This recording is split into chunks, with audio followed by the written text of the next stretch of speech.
الحمد لله وحده والصلاة والسلام على من لا نبي بعده أما بعد قال الله تبارك وتعالى في القرآن المجيد والفرقان الحميد أعوذ بالله من الشيطان الرجيم بسم الله الرحمن الرحيم يا أيها الذين آمنوا كتب عليكم الصيام كما كتب على الذين من قبلكم لعلكم تتقون صدق الله العلي العظيم قال النبي صلى الله عليه وسلم من صام رمضان ثم أتبعه بست من شوال فكأنما صام الدهر رواہ ابو داود او کما قال علیہ الصلاۃ والسلام۔ میرے محترم بزرگوں اور دوستو، ابھی بھی ہم لوگ بہت ہی مبارک مہینے سے نکلے ہیں اور شوال کے مہینے میں داخل ہوئے ہیں۔ قرآن کریم کی جو آیت پڑھی ہے اس کے تعلق سے رمضان المبارک میں آپ بارہا سنتے رہے۔ اس وقت بس مختصر سا اس کا ترجمہ پیش کر کے بات کو شروع کرتے ہیں کہ اللہ تبارک تعالیٰ نے فرمایا یا ایھا الذین آمنوا کتب علیکم الصیام، اے ایمان والو ہم نے تم پر روزے فرض کیے، کما کتب علی الذین من قبلکم، اور یہ روزے تم پر ہی نہیں فرض کیے بلکہ تم سے پہلے بھی جو امتیں گزری ہیں ہم نے ان کے اوپر بھی فرض کیے تھے، لعلکم تتقون، اور ان روزوں کے فرض کرنے کا مقصد تم کو بھوکا رکھنا، تم کو پیاسا رکھنا، تم کو کھانے سے اور پانی سے دور رکھنا نہیں ہے، بلکہ اس روزے کے ذریعے سے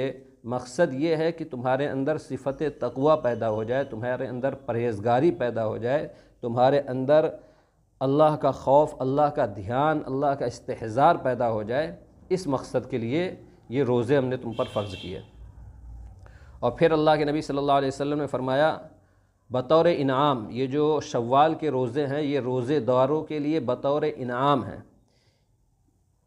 اسی لیے اس حدیث کا جو پہلا جملہ ہے من صام رمضان، کہ جس شخص نے رمضان المبارک کے روزے رکھے، یعنی یہ انعام ان کے لیے ہے جنہوں نے رمضان المبارک کے پورے روزے رکھے ہوں، تو اللہ تبارک تعالیٰ کے طرف سے ان کے لیے یہ انعام ہے کہ اگر وہ شوال کے بھی 6 روزے رکھ لیتے ہیں تو اللہ تبارک تعالیٰ ان کو پورے سال روزہ رکھنے کا ثواب عطا فرما دے گا۔ اور جنہوں نے رمضان المبارک کے روزے نہیں رکھے ہیں کسی عذر کی وجہ سے یا کسی وجہ سے دقت کی وجہ سے، تو ان کے لیے ضروری ہے کہ پہلے وہ اپنے رمضان المبارک کے روزے کی قضا کو پورا کریں، اس کے بعد پھر ان روزوں کو رکھیں۔ اور اس کو اس حدیث سے بھی سمجھ سکتے ہیں کہ اللہ کے نبی صلی اللہ علیہ وسلم نے فرمایا کہ اللہ تبارک تعالی ہر نیکی کو بڑھا کر کے، ہر نیکی کے اجر کو بڑھا کر کے 10 گنا کر دیتے ہیں۔ تو 30 روزے اور یہ 6 روزے اگر رکھ لیں گے تو ہو جاتے ہیں 36 روزے، اور 36 دہم اگر ہم اس کا پہاڑا پڑھتے ہیں اور اس کو گنا کرتے ہیں 10 سے تو ہو جاتے ہیں 360۔ تو اس حدیث کی بنیاد پر بھی جو شخص یہ 36 روزے یا 35 روزے رمضان المبارک کے ملا کر کے شوال کے ملا کر کے رکھ لے گا تو اللہ تبارک تعالیٰ اس کو 360 دن،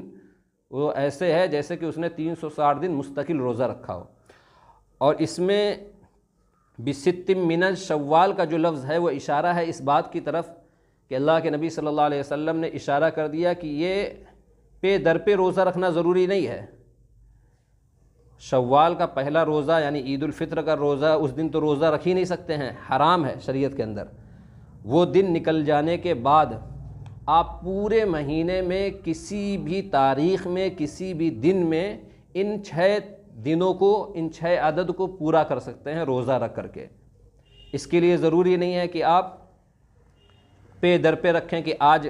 اگر 15 شوال ہے تو 15 شوال سے ہم 21 شوال تک کی مستقل روزہ رکھیں گے تبھی اس کا اجر ملے گا، نہیں۔ 15 تاریخ کا آپ نے روزہ رکھ لیا، پھر اس کے بعد آپ نے 17 کا رکھ لیا، پھر آپ نے 21 کو رکھ لیا، یا اسی طریقے سے پھر آپ نے آگے بڑھا کر کے 23 کو رکھ لیا، یا پھر 24 کو رکھ لیا، یعنی شوال کے مہینے میں آپ کو 6 روزے رکھنے ہیں۔ اگر آپ نے یہ شوال کے 6 روزے رکھ لیے تو ایسا ہے فَكَأَنَّمَا صَامَ الدَّهْرَ، آپ صلی اللہ علیہ وسلم نے فرمایا ایسا ہے گویا کہ اس شخص نے پورے سال کے روزے رکھے، اللہ تبارک تعالیٰ اس کو پورے سال کے روزوں کا اجر عطا فرماتا ہے۔ اس لیے ہمیں کوشش کرنی چاہیے جن لوگوں نے رمضان المبارک کے روزے رکھے ہیں کہ ہم ان 6 روزوں کا بھی اہتمام کریں، اللہ تبارک تعالیٰ سے دعا کریں کہ اللہ تبارک تعالیٰ ہم کو ان 6 روزوں کے رکھنے کی توفیق عطا فرمائے، اور جو رمضان المبارک کے روزوں میں کمی رہ گئی، سستی رہ گئی، کاہلی رہ گئی، ان روزوں کی سستی اور کاہلی کا ان روزوں کو کفارہ بنائیں، اور بہت ہی زیادہ ذکر اور فکر کے اہتمام کے ساتھ ان روزوں کو رکھیں، جیسے کہ رمضان المبارک میں اہتمام کیا اس سے بھی زیادہ اہتمام کرنے کی کوشش کریں، تاکہ یہ جو پچھلے رمضان میں ہماری تھوڑی بہت کمیاں رہ گئی ہوں وہ اللہ تبارک تعالیٰ اس میں ہمارے اخلاص کو دیکھ کر کے ان کمیوں کو بھی اللہ تبارک تعالیٰ پورا کر دیں۔ تو اس لیے خوب زیادہ سے زیادہ قرآن کی تلاوت کریں اور خوب ذکر کریں، نماز کی پابندی کا اہتمام کریں، جماعت کے ساتھ مسجد میں نماز پڑھیں، اور اس کی دعا کریں کہ اللہ تبارک تعالیٰ ہمیں اس پر استقامت عطا فرمائے کہ نماز کی پابندی جیسے ہم نے رمضان میں کی ہے ایسے پورے سال ہر نماز کو مسجد میں جماعت کے ساتھ ادا کرنے کی، جماعت کے ساتھ پڑھنے کی کوشش کریں، اور یہ تحیہ کریں، یہ عزم کریں، یہ ارادہ کریں کہ انشاءاللہ اب ہم کوئی بھی نماز نہیں چھوڑیں گے۔ ابھی تک کی جو ہماری نمازیں چھوٹی ہیں اللہ تعالیٰ سے اس کے لیے استغفار کریں،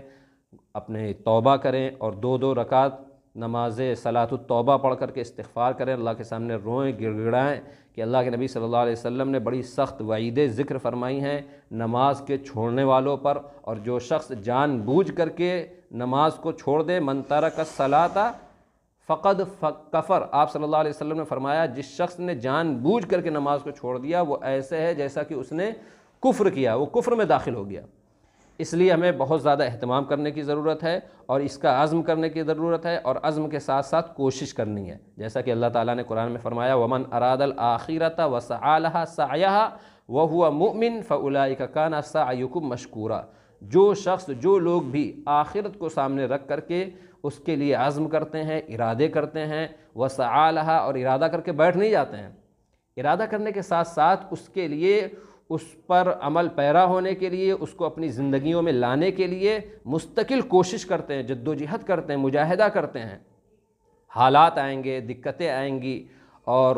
وقت میں اتار چڑھاؤ آئے گا، لیکن ان اتار چڑھاؤ سے وہ لوگ گھبراتے نہیں ہیں، بلکہ استقامت کے ساتھ اللہ کے دین پر جمنے کی کوشش کرتے ہیں۔ تو اللہ کے نبی اللہ تبارک تعالیٰ فرماتا ہے وَمَنْ أَرَادَ الْآخِرَةَ وَسَعَى لَهَا سَعْيَهَا، اس کے ساتھ اس کے لیے کوشش کرتے ہیں، وَهُوَ مُؤْمِن، وہی لوگ مومن ہوتے ہیں۔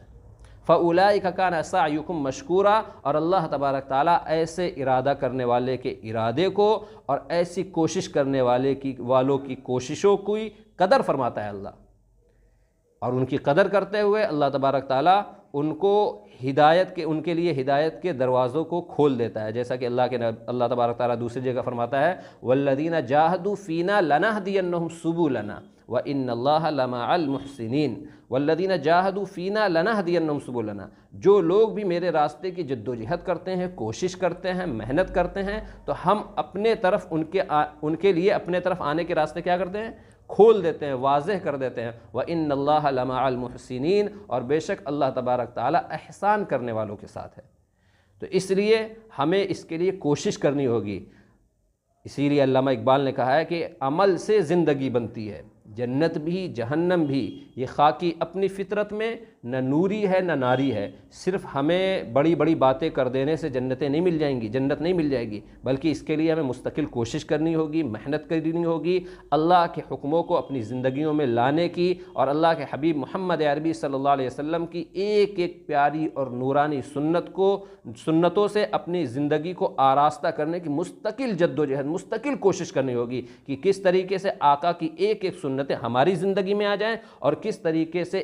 اللہ کے حبیب محمد عربی صلی اللہ علیہ وسلم کی ایک ایک سنت، چاہے وہ کھانے کے تعلق سے ہو، چاہے پینے کے تعلق سے ہو، چاہے معاملات کے تعلق سے ہو، چاہے معاشرت کے تعلق سے ہو، چاہے عبادات کے تعلق سے ہو، جس تعلق سے اللہ کے نبی صلی اللہ علیہ وسلم کا جو طریقہ ہے وہ ہماری زندگی میں بھی آ جائے، اور وہ طریقہ ہمارے بچوں کی زندگی میں بھی آ جائے۔ کیوں؟ کیونکہ اللہ نے یہی ہمیں حکم دیا یا ایھا الذین آمنوا قوا انفسکم واہلیکم نارا، کہ اے ایمان والو سب سے پہلے اپنے آپ کو بچاؤ اور پھر اپنے بیوی بچوں کو، اپنے اہل و عیال کو بچاؤ۔ تو اس کی بھی فکر ہمیں اور آپ کو کرنی ہے۔ تو یہ شوال کے تعلق سے جو حدیث تھی، یہ حدیث ہم نے آپ کے سامنے پیش کی۔ اللہ تعالیٰ سے دعا کریں کہ اللہ تبارک تعالیٰ ہمیں اس انعام کو حاصل کرنے کی اور اس کی قدر کرنے کی توفیق عطا فرمائے، جو اللہ تبارک تعالیٰ نے بطور انعام رمضان المبارک کے روزے داروں کو بطور انعام کے دیا ہے، کہ جو اگر وہ 6 روزے اور رکھ لیں گے تو اللہ تبارک تعالیٰ ان کا شمار سال بھر کے روزہ رکھنے والوں میں فرمائے گا۔ اللہ تبارک تعالیٰ سے دعا ہے کہ اللہ تعالیٰ ہماری ان گزارشات کو قبول فرمائے، آپ کو بھی اور ہم کو بھی عمل کرنے کی توفیق عطا فرمائے۔